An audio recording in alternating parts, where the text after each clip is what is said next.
Hello everyone, welcome back to another video. In this video, we'll be learning the 12th standard NCERT first chapter, which is relations and functions. And in this video, I'll be doing the exercise 1.1's basics and NCERT examples. Exercise will be coming up in the next video if it becomes too lengthy.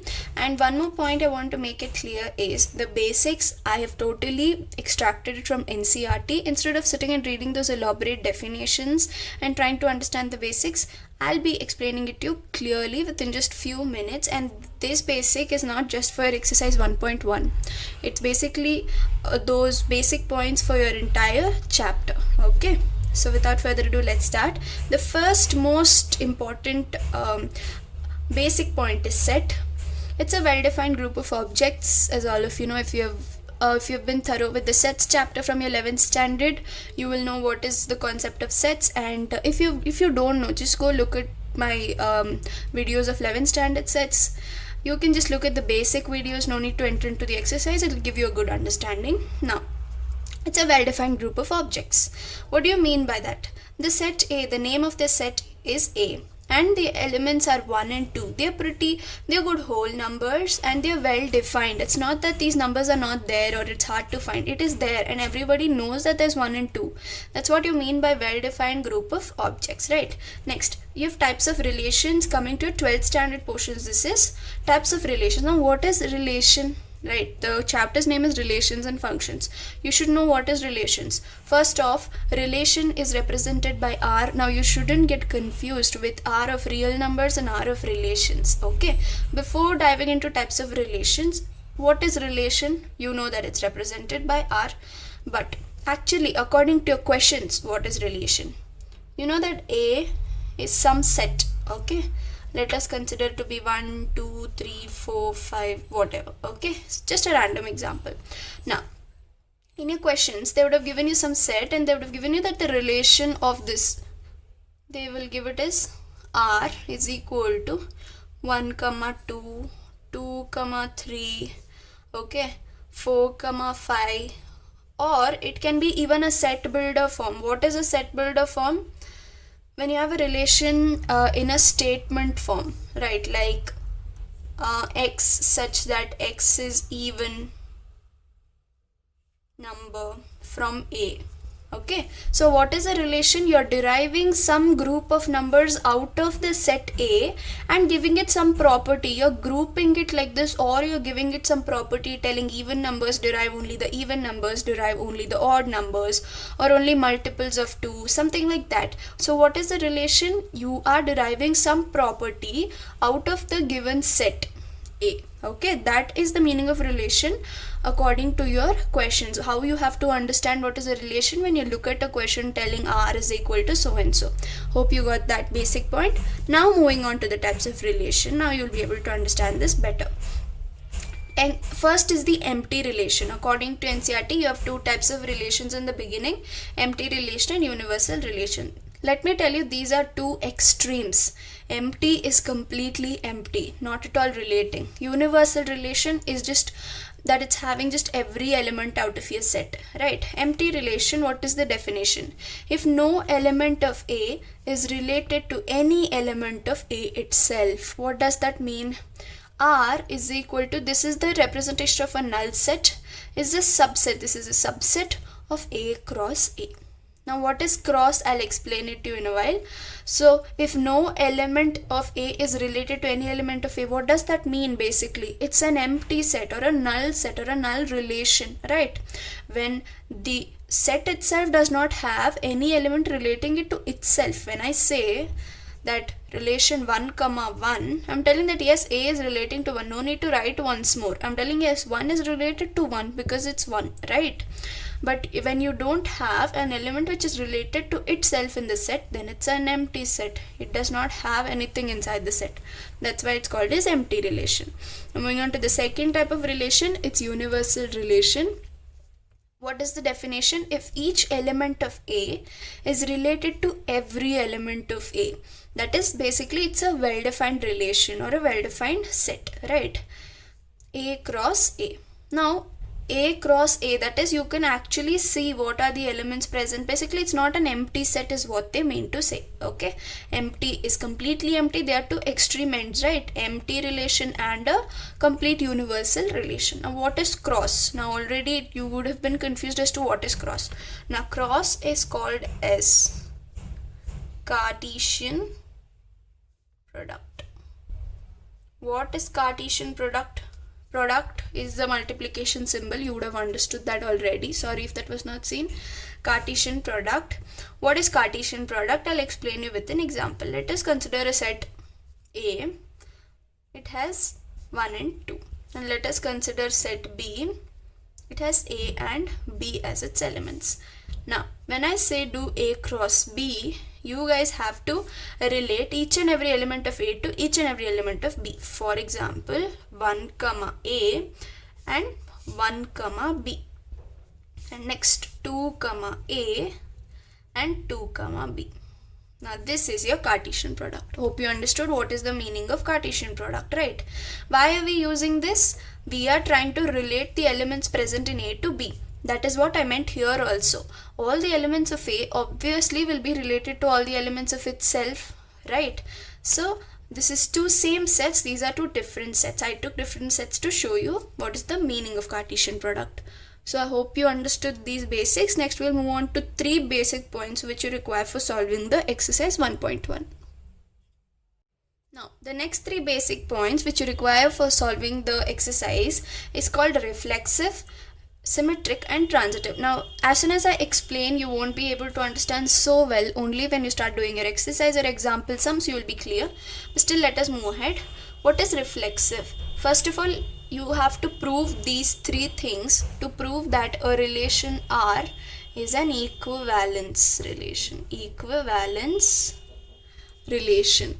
Only when you prove that a relation is reflexive, symmetric and transitive, you will be able to tell that a relation is an equivalence relation. Now, what is reflexive? Let us get into it. Now, let me take an example of set A for your convenience, having elements 1, 2, 3 and 4. Okay. Now, the relation, for our understanding, I have grouped a few elements like this. Okay, it's just a relation. I can group the set elements however I want in a relation. However, this will be given in your question. For you to understand what is these 3, I've just taken an example. So remember this example. Now, what is reflexive? First of all, reflexive is represented as if 2 elements out of the set are related to each other. That is, A comma A is present in a relation belonging to the relation, then it is reflexive. Okay, I know you wouldn't have understood. See now, A comma A. Let us take 1 as A, for example. Now in the relation, we should have 1 comma 1. That should be in the relation. Then this relation will be reflexive. Do we have 1 comma 1? Yes, we have 1 comma 1. 1 comma 1 is belonging to the relation. Hence, this is reflexive. You can call this relation to be reflexive. Okay, when you start doing the questions, you'll be more clear. Don't worry. Moving on to symmetric. Now, as the name suggests, if you take 2 elements out of the relation, out of the set, okay, A comma B and B comma A, symmetric, right? This also should belong to the relation and this also should belong to the relation. Now, is A comma B, for example, 1 comma 2. Yes, you have 1 comma 2 which is belonging to the relation. Do you have 2 comma 1 belonging to the relation? If it is yes, you will leave it like that or you will cross it. Check it out. You have 2 comma 1. It is belonging to relation. Hence, it is symmetric. Okay, now moving on to the third property, which is transitive. Transitive means, I'll tell you again, I'll represent with the help of A and B. A and B should belong to relation. Another element B comma C should belong to the relation. Now, the extremes, that is A and C, also should belong to relation. Then you will be able to say that this particular relation is transitive. Is it true? We'll look at the example. 1 comma 2 is belonging to the relation. comma 3 is belonging to the relation. Now, is 1 comma 3 belonging to the relation? Yes, you have 1 comma 3 belonging to the relation. Hence, it is transitive. So this is how you prove that the relation is reflexive, symmetric and transitive. Only if they are reflexive, symmetric and transitive, you can tell that the relation is an equivalence relation, or else you cannot tell that the relation is an equivalence relation. So with this basic, you will be able to solve the exercise. We will start with the examples now. Now the first example is, let A be the set of all students of a boys' school. Show that the relation R in A given by R is equal to A comma B, such that A is a sister of B is the empty relation, and another relation, that is R dash, is equal to A comma B such that the difference between the heights of A and B is less than 3 meters is a universal set. Now since this is the first question out of your chapter, I'll just explain it to you as to how you have to look at a question. Now as I taught you in the basic, A is the set of all students of a boys' school. Now boys' school, set of all students in a boys' school. All the students are boys, so that is your set. According to the basics that I taught you, the next element that comes is relation. Relation is what? Some property of the elements taken from set A. So look at this, they have given some property. What is that property? A comma B. Now if they are telling A comma B, then these are the two students out of the school A and B. A is a sister of B. Now look at this carefully. A is the sister of B is the property that they've given to prove it as an empty relation. What is an empty relation? I have already taught you that no element of A is related to any element of A itself. Okay, basically the elements of this particular question has to come out 0 or empty. Second one is A comma B such that the difference between the heights of A and B is less than 3 meters. This is another property that we have to prove. The answer of this relation should be a universal relation. Okay, now what is universal relation? Each and every element of A should be related to each and every element of A itself, that is A cross B. Now the reason I explained you the question so in detail is this is the first question, so you have to understand what is set, what is relation, and you have to see what you have to prove. Okay, now I'll explain the answer. I've taken down the data in a simpler manner, that is A is the set of all students of a boys' school. Our first relation is A comma B such that A is a sister of B. Now look at the question. Students of a boys' school. Now when you have all boys, how can a boy be a sister of another boy? It's not possible. Practically it's not possible. It is impossible. Therefore this comes out to be a null relation or an empty relation. Hence proved that this is an empty relation. Now the next one, we have to prove it as a universal relation. Okay, I hope you understood why A and B both are boys only. A and B are the students of A. How can A be the sister of B? It's a boys' school. Sister will not at all come in a boys' school, right? Now A comma B, the next relation is the difference between the heights of A and B is less than 3 meters. You have to prove this as a universal relation. Now practically if you guys think, 3 meters is a lot length. It's a very big length. 1 meter is itself a lot of difference in height, right? On top of that, if it is 3 meters, it's a pretty huge difference which is not possible. The boy has to be a dwarf basically if the difference is 3 meters. Okay, so obviously the difference should be less than 3 meters only. It cannot be more than 3 meters. Okay, the difference of height is too much. It's not possible that the height difference is greater than 3 meters. Hence the difference between heights of two boys in the school is always less than 3 meters. This is a universal relation because it's practical. Okay, and you will get two boys in the school who have a height difference less than 3 meters. Hence this is a universal relation. Hope you understood. Moving on to the second example, that is this. We look into the question from the NCERT.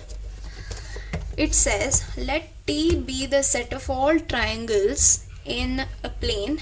In a plane, they mean to say it's a 2D triangle. Triangle is 2D only. By plane they mean 2D. With R a relation in T given by R is equal to T1 comma T2 such that T1 is congruent to T2, show that R is an equivalence relation. What is equivalence relation? I've already taught you. When a relation is symmetric, reflexive and transitive, it's an equivalence relation. The meaning of congruent out of this relation. Now I cannot teach you the entire triangles chapter here, but as of this example, congruent means equal. Just keep the meaning to be equal. T1 is equal to T2. When is it congruent? When the sides and angles of T1 and T2 resemble each other. Okay. So we have to see whether this is reflexive, transitive and symmetric. Now, look at the question carefully. The first thing that you have to prove is what? Reflexive, right? How do you prove it to be reflexive? I've already told you that when A comma A belongs to the relation, it is reflexive. Here A and A are what? Triangles, T1, T2 and all the triangles basically. So if T1 is congruent to T2, now one triangle can be equal to itself, right? If I take a triangle here and draw a similar triangle, this is similar to this, but can this triangle be equal to itself? Obviously yes, T1 can be equal to T2. It is equal to T1. T1 is equal to T1. So T1 comma T1 can belong to a relation where the set of all triangles in a plane, right? Hence it is reflexive proof. Moving on to the second one, symmetric. This is also easy to prove. Look at it. T1 is congruent to T2. Hence T1 comma T2 will belong to a relation. T1 is congruent to T2. Now if T1 is congruent to T2, T2 also is congruent to T1. This also belongs to a relation. Yes, right? T2 can also be congruent to T1. It can be equal to T1. Equality in sense from both the sides it has to be equal. Hence this is symmetric. Okay. Symmetric means A comma B should belong to a relation. Even B comma A also should belong to a relation. Okay. Hope you understood. Next. Moving on to transitive. How do you prove that this relation is transitive? Now, transitive is A comma B should belong to relation, B comma C should belong to relation and A comma C belongs to relation. That is two extremes. Now T1 comma T2 belongs to relation. We already proved. T2 comma T3 for T3 being another triangle which is congruent to T1 and T2. See, when they have given us an entire slot of triangles in a plane, I can take another T3, right? Out of so many triangles which is congruent to T2. Yes, I can take. So T2 comma T3 also belongs to relation. Now, when T1 is equal to T2 and T2 is equal to T3, obviously the triangle 1 and triangle 3 will be equal and therefore it belongs to relation. Okay, very simple. Hope you understood. Now moving on to the example 3, I won't be explaining this with lot of details like the way I've explained example 1 and 2. I've been telling you what is relation, what is set and what is again reflexive, symmetric, transitive in very much detail for the first two questions so that you get used to it. Now you would have understood them. We'll do it very quickly. For the example 3 says, let L be the set of all lines in plane and R be the relation in L defined as R is equal to L1 comma L2 such that L1 is perpendicular to L2. The relation is L1 perpendicular to L2. Show that R is symmetric but neither reflexive nor transitive. We just have to prove that this is symmetric but it's not reflexive and transitive. Now they have taken the lines L1 and L2 to be perpendicular to each other. Now where L3 comes, where will we have to take another third element when it is transitive? Okay, that's the reason NCERT is given even L3 here. Now we look into it whether it is reflexive, symmetric and transitive. First one, reflexive. Okay. Now for reflexive, as I've told you, A comma A should belong to R. Now here it is L1. Now but the relation is perpendicular, that is L1 should be perpendicular to L1. Then only L1 comma L1 will belong to the relation. Can a line be perpendicular to itself? No, it's not possible. Therefore, it's not reflexive. Hence, L1 comma L1 does not belong to relation. Hence, it's not reflexive. Okay. Now, moving on to the second one, which is symmetric. Now, symmetric means what? A comma B should belong to relation. B comma A also should belong to relation. Basically, mirror image is symmetric. Okay. Now, A comma B is what? L1 comma L2. Yes, L1 and L2 are perpendicular to each other. This is L1 and this is L2. Look at the diagram. L1, they are perpendicular to each other, and this belongs to a relation. Is L2 comma L1, they are perpendicular to each other. Are L2 and L1 perpendicular to each other? Yes, they are perpendicular to each other, and it belongs to a relation, and hence it is symmetric. Okay, proved. Now, moving on to the third one, which is transitive. For transitive, as you guys know, A comma B should belong to R, B comma C should belong to R, and A comma C or C comma A also should belong to R. Now that's the reason NCERT has taken this diagram for L1, L2 perpendicular to L1 and it's perpendicular to L3 also.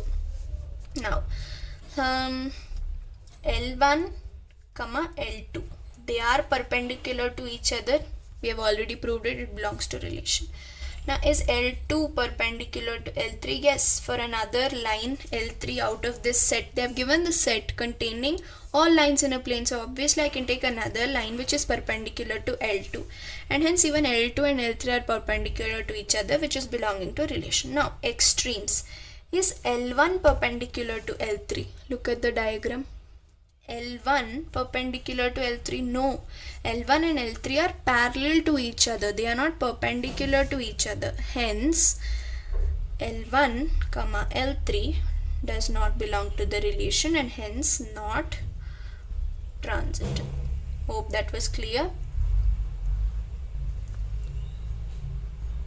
Now let us quickly finish off the examples 4, 5 and 6 without taking much time because the basics are the same, that is reflexive, symmetric, transitive and equivalence thing. So yeah, the example 4 is show that the relation R in the set 1, 2, 3 given by the relation 1, 1, 2, 2, 3, 3, 1, 2, 2, 3 is reflexive but neither symmetric nor transitive. It's reflexive but not symmetric and not transitive. I have the data written here quickly. The first one, reflexive. Okay, reflexive is what? A comma A should belong to the relation. Do we have? Yes, we have 1, 1, 2, 2, 3, 3. 1, 1, 2, 2 and 3, 3 belonging to the relation and hence reflexive. Now this second one, symmetric. For this you need what? A comma B should belong to the relation and even B comma A should belong to the relation. We have 1, 2 belonging to the relation, right? Or even 2, 3. But do we have 2, 1 belonging to the relation? No, we don't have, hence it's not symmetric. Moving on to the third one, which is transitive, for which you should have A comma B belonging to relation, B comma C belonging to the relation and A comma C belonging to the relation. We have 1, 2 belonging to the relation. Okay, 2, 3, but we don't have 1, 3 that is belonging to the relation, hence it is not transitive, therefore proof. Now moving on to the fifth question from your NCERT example, it says show that the relation R in the set Z of integers given by A is equal to R is equal to A comma B such that 2 divides A minus B. 2 should divide A minus B. Okay, now how do you do this? Set of integers will have both positive, negative and 0 also. So do not worry about the symbol, just check if it divides 2. So the first one we have to find out if it is reflexive. Reflexive is what? Again, A comma A belonging to the relation. Now, A comma B, this A minus B should divide 2. Say for example, since 2 numbers, I'll just take 2 comma 2. 2 minus 2 is what? It is 0. And 0 is what? 0 is, it divides 2, right? 0 divides any number. It is divisible, right? So hence this belongs to the relation and therefore it is reflexive. Moving on to the second one, and moreover 0 is what? 0 is an integer also and hence it is reflexive. Okay. Next, the second one, you have to see if it is symmetric. Symmetric is what? A comma B should belong to the relation and B comma A should belong to the relation. Right. Take for example 4 comma 2. 4 minus 2. 2 divides 2? Yes. Okay. 2 minus 4. This is minus 2 but still it's an integer. It's okay. They have told the set to be integer. So it's okay. Minus 2 divides 2 and 4 minus 2 divides 2. 2 minus 4 is minus 2. Minus 2 also will divide 2. Yes. Therefore it is symmetric. It's fine if it is a negative number is what I mean to say. Next is transitive. For transitive, A comma B should belong to relation, B comma C and A comma C also should belong to a relation. So take the same example as above. 4 comma 2 belongs to relation. We know that, right? Or start from 8, right? 8 comma 4. 8 minus 4 is what? 4. 4 divides 2. Yes. 4 comma 2. 4 minus 2 is what? 2. 2 divides 2. Yes. Now 8 comma 2. 8 minus 2 is what? 4. 4 divides 2. Yes, it belongs to relation. All the three belongs to relation and hence it is an equivalence relation. Moving on to the last example, let R be the relation defined in set A is equal to 1, 2, 3, 4, 5, 6, 7 by R is equal to A comma B such that both A and B are either odd or even. That is, this question is very simple to solve because any number you take will be either odd or even, right? Show that R is an equivalence relation. Further, show that all the elements in the subset 1, 3, 5, 7 is related to each other. All the elements of the subset 2, 4, 6 are related to each other, but not element of subset of this and this. They are not related to each other is what they mean. It's very simple. Okay, we'll quickly finish it. So first one is what? Reflexive. To prove it equivalence, we have to go for reflexive. Reflexive is A comma A belonging to relation. Take any number out of the set. Take one only. 1 comma 1 belongs to relation. Yes, it belongs to relation because the relation says whatever number you take, it should be either odd or even. 1 is odd. 1 comma 1 also is odd only. Yes, it belongs to relation. Hence reflexive. Moving on to symmetric. Symmetric is what? A comma B belongs to relation and B comma A belongs to relation. Right, again this is also very simple. Odd and even belongs to relation. Even and odd also belongs to relation. Either odd or even, therefore hence it is symmetric. This is reflexive, this is symmetric. Moving on to the last one, which is transitive. Transitive is what? A comma B, B comma C and A comma C should belong to the relation. 1 comma 2 belongs to the relation. 2 comma 3 also belongs to the relation, i.e. odd, even, odd and odd. Yes, odd also. Either odd or even. It should either be odd or even. All of these belongs to relation and hence it is equivalence. Now the next is they are asking if this particular subset is related to itself. You should write yes. 1, 3, 5, 7 is related to itself because all the numbers are odd and hence it is related to itself. Therefore it's a universal relation. And if 2, 4, 6 is related to itself, yes, all the element of 2, 4, 6 is related to all the elements of this set because all are even. Yes, therefore this relation also is proved. But this relation is not related to this because this is odd and this is even. Hence these two are not related to each other, but they are related to themselves. Therefore the NCERT examples are over. I know it took a lot of time for this video, but still if you learn this, your exercise is going to be very easy. Please share it with your friends. That's that. I'm Diksha signing off.